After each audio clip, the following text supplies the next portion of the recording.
Hi, this is Helmut Flasch, and today I'm going to talk to you about Scientology. Scientology is a subject in itself. I'm going to talk to you about the original, or the official church, the organization, and I'm going to talk to you a little bit about the founder, Mr. Hubbard, about Scientologists, and about me, who is a Scientologist. That's going to be a lot of Scientology. So settle down and take a look at it. Let's start with the official church, which basically is composed of, let's say, management, if we want to call it that. And that's the upper echelon level of people who direct the church. Then there is the people who work on it in the church. And even there is a couple of different echelons. One is called the Sea Org members, which are the upper elite members and staff members, and then there's the normal staff members. I really don't know how many there are, but I think there's about 8,000 or so of Sea Org members, and probably a whole bunch of thousands more of staff members. All right, and since we're at that topic, let me tell you this.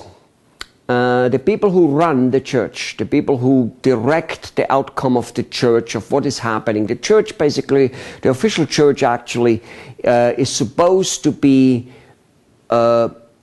making sure that the material's available, making sure that we have a place to go. A Scientologist has a place to go where he can study and where he can be assured that he's moved into the right direction, where it's all organized, okay? Mainly making available the technology written by the founder, Mr. Hubbard. And the church management, and most likely one person in specific, has really strayed the church in a wrong direction. The church has gone completely sideways. The official church is simply not doing anymore what it is supposed to do. In fact, it is perverting the technology. And hereby, the main purpose of this tape is to let you know that I am declaring, firing Mr. Miscavige as the leader of the church. Completely and utterly, he is, one could possibly say, incapable, incompetent, an idiot. But here's the thing, he's super smart to mislead the church people the way he does. And of course, no matter how smart he is, he still is an idiot for doing it, because it does do no good to anybody, including him, and that's just all there is to it. He will dead end, no different than Adolf Hitler dead ended, maybe as painful, whatever it might be. So, how does he do it? I'm going to go into that maybe in a minute. We have, of course, Mr. Hubbard, who founded the technology, and we have Scientologists, and we have me. Well, I have studied Scientology for 20-some years, and in fact, I have recruited a tremendous amount of people into Scientology, disseminating, we call it. Tremendous amount, thousands. About 40,000, in fact. One way or the other way, I've put about 40,000 people on some type of service into Scientology. It doesn't mean that they all kept going, no. Many of them did. Many of them spent thousands and hundreds of thousands of dollars. Many of them have become rather successful and used it successful. Many have donated, actually. Some have donated a lots of money only in donation.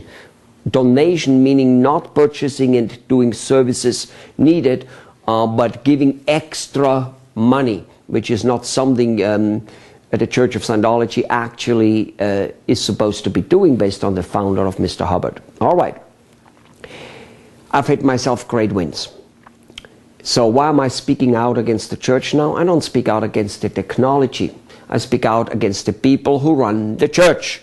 They must go. They must not be supported.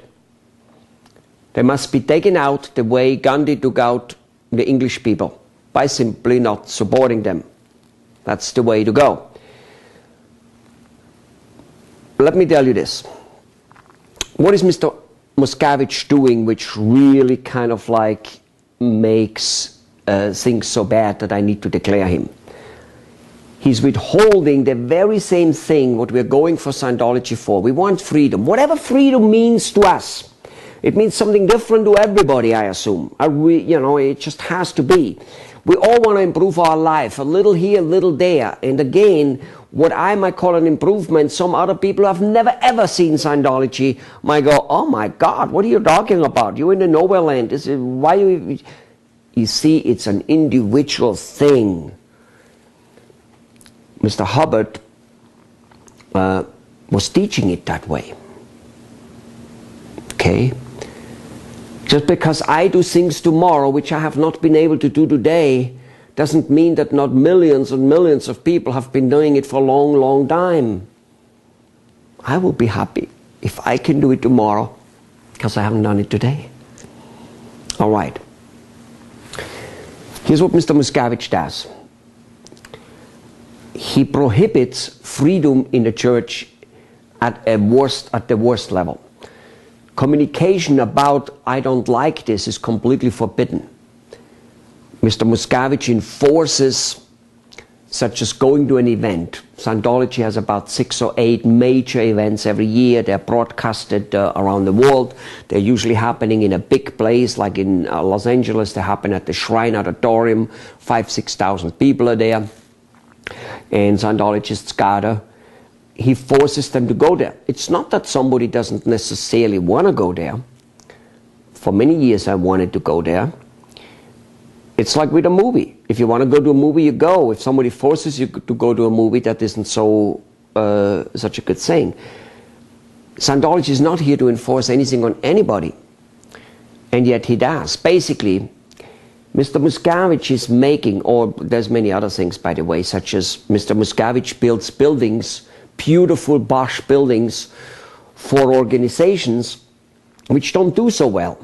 So here's an organization which doesn't make much money, doesn't do that well, doesn't have many Scientologists as parishioners, and he asks other Scientologists and Scientologists who are in this particular organization as well to donate lots of money, millions of dollars, 5, 10, 15 millions for a building.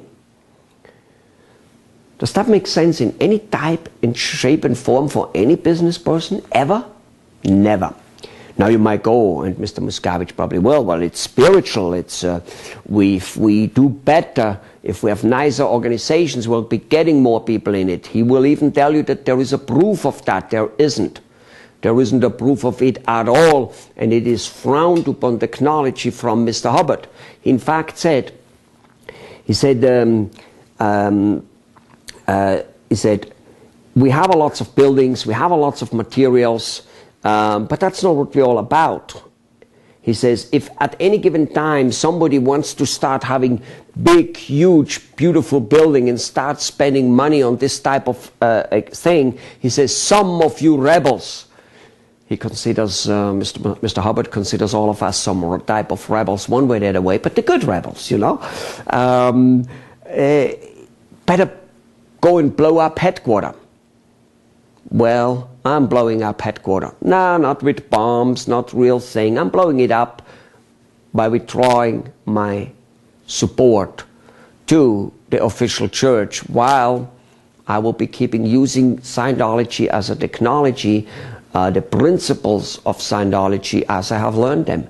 And I use them as a tool, no different than I use a hammer or a welding equipment or a cooking equipment. I use it when I want it, for what I want it. I don't think Mr. Hubbard ever intended anything else. And if he did, well, that's too bad, because that's how I am going using it, and that's how I always have used it. You know? Knowing that Mr. Hubbard never wants us to become some slave. Mr. Hubbard said we should disagree. He said he would find it sad and sore if we would agree with everything he says, and that we would be not acting in a certain way only because we would think that he doesn't approve of it. If he would not be reaching our goals only by thinking Mr. Hubbard might not approve of it.